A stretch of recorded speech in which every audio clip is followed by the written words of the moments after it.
नमस्कार,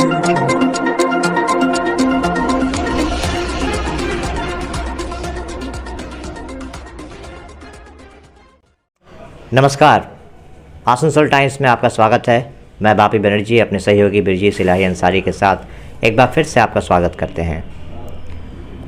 इन दिनों आसनसोल नगर निगम क्षेत्र में सिर्फ एक ही आवाज़ सुनाई दे रही है, वह है निकाय चुनाव को लेकर जो सरगर्मी हम लोग देख रहे हैं। इस वक्त सभी पार्टियां चुनाव के प्रचार में लगी हुई हैं। सभी प्रत्याशी इस जद्दोजहद में लगे हुए हैं कि किस तरह से लोगों को उनके पॉइंट ऑफ व्यू को समझाया जाए, उनको अपने पक्ष में मतदान करने के लिए प्रेरित किया जाए।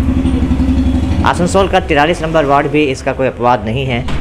43 नंबर वार्ड से इस बार टीएमसी ने राजश्री गुप्ता को अपना कैंडिडेट, अपना प्रत्याशी बनाया है। राजश्री गुप्ता इस वक्त आसनसोल टाइम्स में आपसे रूबरू हैं। मैडम, आसनसोल टाइम्स में आपका स्वागत है। Thank you. जैसा कि मैंने कहा कि इस बार आपको प्रत्याशी बनाया गया है टीएमसी की तरफ से 43 नंबर वार्ड से। सबसे पहला सवाल तो ये है कि यहाँ की जो समस्याएं हैं, किन समस्याओं को आप यहाँ की सबसे प्रमुख समस्या के तौर पे देखती हैं? प्रमुख समस्या का देखिए, पानी का बहुत प्रॉब्लम है यहाँ। जहाँ भी जा रहे हैं सब कहीं पानी बहुत ही प्रेशर कम, कहीं पानी मिलता ही नहीं है। तो बहुत बड़ा ये में एक तो ना पानी का नल है, तो पानी का प्रॉब्लम तो पहले सॉल्व करना है। आपने कहा कि पानी की समस्या सबसे प्रमुख समस्या है, और तो अगर मान लीजिए अगर आपको आशीर्वाद मिलता है यहाँ की जनता का, तो कुछ प्लानिंग है, कुछ है कि किस तरह से आप इसका निराकरण करेंगी? पहले तो हम पानी का प्रॉब्लम सॉल्व करने का कोशिश करेंगे। उसके बाद ड्रेनेज सिस्टम है बहुत ही ख़राब। ये 5 साल में कुछ ही नहीं हुआ। 5 साल हम लोग का पीछा गया है ये वार्ड से। जो पहले जो काउंसिलर थी वो कुछ की नहीं है।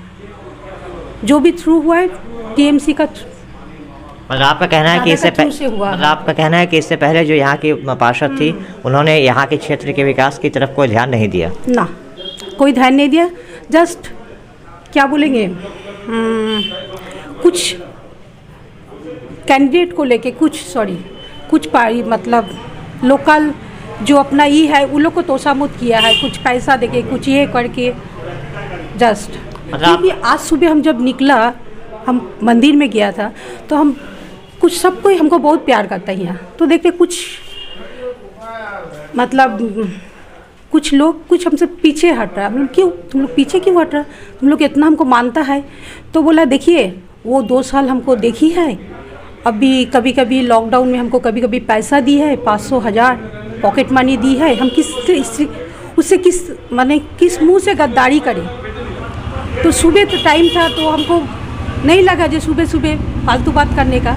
लेकिन आप लोग का थ्रू से हम ये बोलना चाहते हैं, 500,000 रुपया के लिए आप वार्ड का जो ये है उन लोग से गद्दारी, 43 वार्ड का जो बासिंदा है उन लोग से गद्दारी मत कीजिए। 500,000 के लिए, अपना स्वार्थ के लिए पूरा वार्डवासी को गद्दारी कहना चाहती हैं कि जो छोटे इस तरह से जो दिए जाते हैं उसके लिए वार्ड का जो शारीरिक विकास है, उस विकास को आप बाधित न करें।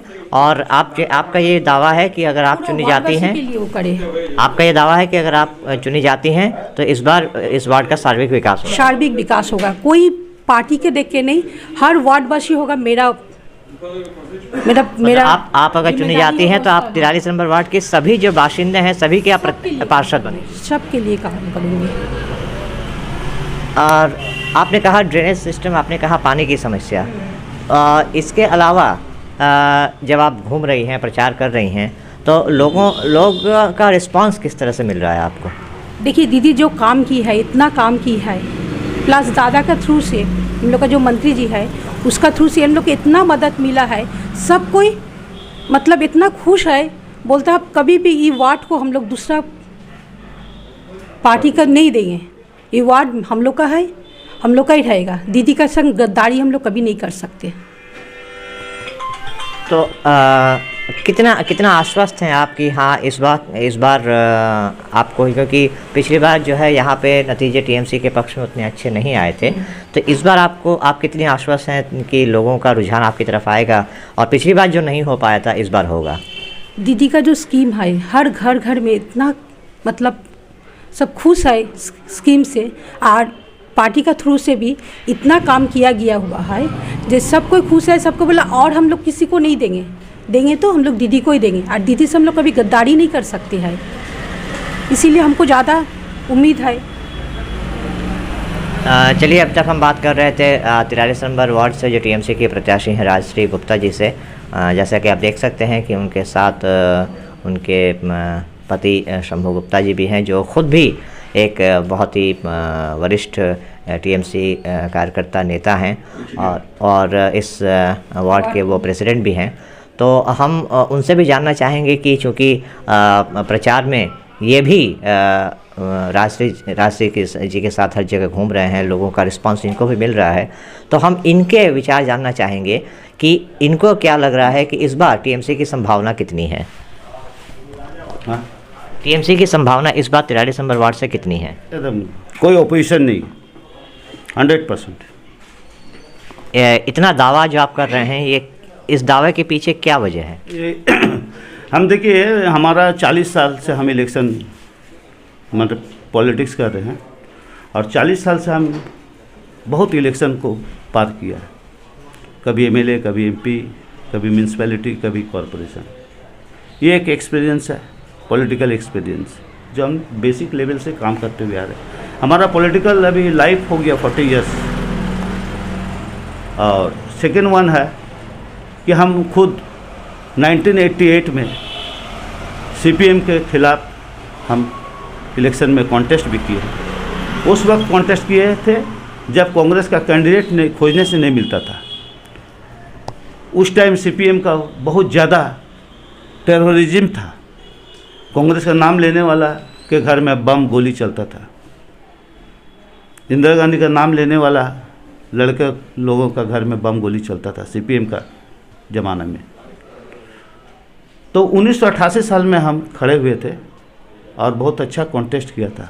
ओल्ड 17 नंबर आप जो देख रहे हैं, हमारा ओल्ड 17 नंबर है, गोधुली से राम मंदिर तालाब तक। वहाँ हमारा इस वार्ड का सेंट्रल ऑफिस भी है, रंगनिया पाड़ा में। और उसके बाद हम 1999 साल में खुद कॉरपोरेशन के इलेक्शन में कॉन्टेस्ट किए थे सीपीएम के ज़माना में, और हम जीते थे। जीत कर हम यहाँ पर हिस्टोरिकल वर्क किया था, जो सीपीएम का ज़माना में नहीं हुआ था काम। और 2004 के बाद हम 15 साल काउंसलर नहीं थे, लेकिन पब्लिक के साथ जुड़े हुए थे, पार्टी के साथ जुड़े हुए थे, कभी भी हम बैठा नहीं। उस बेसिक लेवल के आधार पर हम ये कर रहे हैं। और तीसरी बात है कि जो अभी कैंडिडेट आप सीपीएम का जो कैंडिडेट हुआ है, वो 2015 के पहले उसको कोई नहीं पहचानता था, ना उसका हस्बैंड को ये पहचानता था। वो 2015 में कंटेस्ट किया था, हार जाने के बाद पूरा 7 साल उसका एक्टिविटीज़ गैप था, 100% गैप था। मतलब हार जाने के बाद वो घर में घुस गई। फिर इलेक्शन आया, इलेक्शन में फिर वो खड़ी हुई। अभी इस बार उसका ज़मानत जब्त हम लोग करने वाले हैं। यहाँ की जो जनता है उसका ज़मानत जब्त करेंगे। तो ये इस बार हारने के बाद हो सकता है 6 साल बाद या 5 साल बाद फिर इलेक्शन होगा, तो फिर हो सकता है वो दिखाई दे। तो वो लोग हैं जूही फूल और बेली फूल के बराबर, जो साल में सीजन में आता है और सीजन चला जाता है तो वो चला जाता है फिर। लेकिन हम लोग हैं डेली का फूटने वाला फूल, जो रोज़ हम लोग फूल फूटते हैं, रोज़ हम लोग काम करते हैं। उस आधार पर हम लोग का चैलेंज है कि हम लोग सीपीएम और बीजेपी जो भाई भाई है मिलकर काम कर रहा है।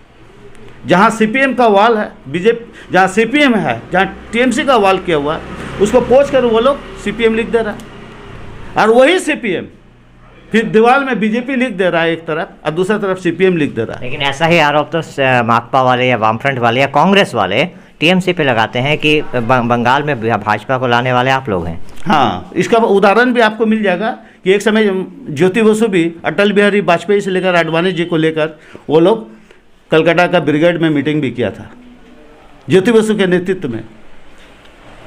आप थोड़ा हिस्ट्री खोलिएगा तो आपको मिल जाएगा कि बंगाल में सबसे पहले पैर फैलाने वाला वही था। और दूसरा नंबर पॉइंट, एक बार सेंट्रल में एक तरफ बीजेपी और दूसरा तरफ वामफ्रंट सेंट्रल में सपोर्ट देकर रखा था। तीसरा नंबर है कि 34 साल जो सीपीएम का वोटर था, आज वही वोटर राताराती बीजेपी में ही कन्वर्ट हो गया। बीजेपी राताराती पैदा लेकर नहीं आया, वोट बैंक उसका राताराती नहीं हो गया, वही सीपीएम का ही वोटर कन्वर्ट हो गया बीजेपी में। तो आपका ये कहना है कि आप हारे या जीते टीएमसी के जो नेता हैं वो हमेशा जनता के बीच रहते हैं, जनता की सुख सुविधाओं का ध्यान रखते हैं, और जो ओपोनेंट हैं, ख़ास करके आपने माकपा की बात कही, माकपा के प्रत्याशी की बात कही कि पिछली बार हारने के बाद वो जनता से कट गई थी, अब जब चुनाव आ रहा है तो एक बार फिर से चुनाव मैदान में कूद गई हैं। तो ऐसे में आप राजश्री गुप्ता की सबसे बड़ी प्रतिद्वंदी 43 नंबर वार्ड से किसको देखते हैं? कोई नहीं। इसलिए दूसरे तरफ मेरा बात कंप्लीट नहीं हुआ। जो चैलेंज है, जो हम लोग जीतेंगे, अगला का जमानत जब्त होगा, उसका एक और कारण है कि ममता बनर्जी का नेतृत्व में बंगाल में जो परिवर्तन का हवा आया था, उस हवा में ममता बनर्जी एक ही बात बोली थी कि बदला नहीं बदल चाहे। सीपीएम के ज़माना में 65,000 कांग्रेस कर्मियों का कत्ल हुआ था, लेकिन तृणमूल के ज़माना में कहीं कत्ल नहीं हुआ। हम लोग परिवर्तन जब आया बंगाल में तो सिर्फ और सिर्फ ममता बनर्जी के नेतृत्व में पूरे बंगाल में और पूरा पश्चिम बर्धमान जिला में माननीय मंत्री मलय घटक के नेतृत्व में सिर्फ हम लोग डेवलपमेंट किए। और जो उनका 75-76 प्रोजेक्ट है, वो उस प्रोजेक्ट को ऊपर में जो हम लोग लगातार इस वार्ड के अंदर में काम करते हुए जा रहे हैं, एकदम बेसिक लेवल का काम है, डोर टू डोर का काम, उसी के पब्लिक ओपिनियन के आधार पर हम इतना फुल कॉन्फिडेंस लेकर उठा रहे हैं कि जनता हम लोगों के साथ में है। और सीपीएम का भी जमानत, सीपीएम का जो कैंडिडेट है 43 नंबर वार्ड का, और बीजेपी का जो कैंडिडेट है 43 नंबर वार्ड का, इस दोनों कैंडिडेट का हम लोग जमानत जब्त करेंगे। ये चैलेंज है, ये 25 तारीख को मिला लीजिएगा। तो विधानसभा चुनाव के बाद, 21 के विधानसभा चुनाव के बाद भाजपा की तरफ से जो आप लोगों पे टीएमसी पर आरोप लगाए जा रहे हैं कि चुनाव के बाद हिंसा हो रही है, उनके घर से उनके समर्थकों को भगा दिया जा रहा है, अत्याचार किया जा रहा है, इसके बारे में आपका क्या कहना है? फिर वो चुनाव के बाद जो भाजपा जो है उसके ऊपर में अत्याचार हो रहा है या घर तोड़ा जा रहा है, ये भाजपा का आपसी लड़ाई है। नवीन भाजपा वर्सेस पुरातन भाजपा, इन लोगों का आपसी लड़ाई है। तृणमूल कांग्रेस एक ऐसी पार्टी है जो कभी भी बदला लेने का ये टेंडेंसी नहीं रखती है। बदला लेने का टेंडेंसी रखती तो इतना उन्नयन जो सारा पश्चिम बंगाल में हुआ वो हिंदुस्तान के किसी स्टेट में नहीं हुआ, और जिनको ममता बनर्जी को वर्ल्ड का भी खिताब मिल चुका है। तो उन लोगों का वो आपसी लड़ाई है। जैसा कि मैंने कहा कि आप मैडम के प्रचार में आप भी साथ में घूम रहे हैं, तो पिछले जो 5 साल यहाँ के वार्ड के लोगों ने देखा, तो एक होता है ना रिपोर्ट कार्ड, तो पिछले पार्षद के रिपोर्ट कार्ड को लेकर लोगों का क्या फीडबैक मिल रहा है आपको? बहुत अच्छा है। हम वही बताया ना कि हम लोगों का जैसा बोंगोधोनी यात्रा, एक आपको मिसाल दे रहे, पिछला लास्ट ईयर 2020 में मैं यहाँ के पार्षद, यहाँ के जो पिछले पार्षद हैं, मैं उनके रिपोर्ट कार्ड के बारे में, यहाँ की जनता के फीडबैक के बारे में बता रहा हूँ कि वो क्या रिस्पांस मिल रहा है उनका। तो हम बताए ना आपको, जमानत जब्त कर देंगे, जनता यहाँ की जमानत जब्त कर देंगे। फीडबैक यही है, यहाँ की जनता जमानत जब्त कर देगी। आप मिला लीजिएगा।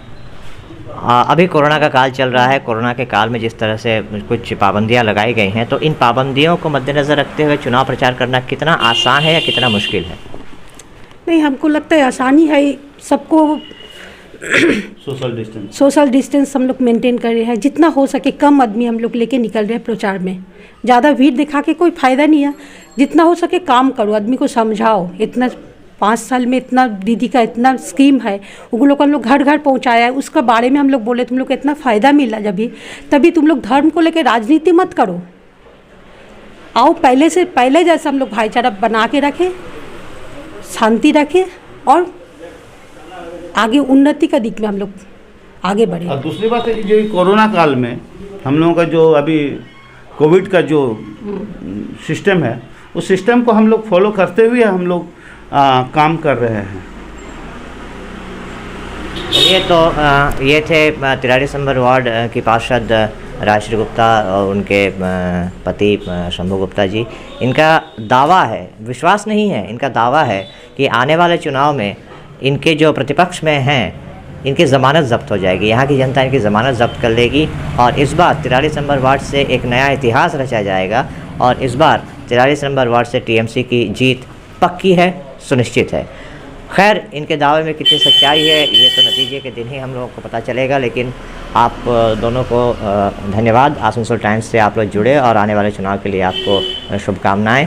तो मैं बापी बनर्जी अपने सहयोगी ब्रिजेश इलाही अंसारी के साथ आपसे इस वक्त के लिए इजाज़त चाहता हूँ। नमस्कार।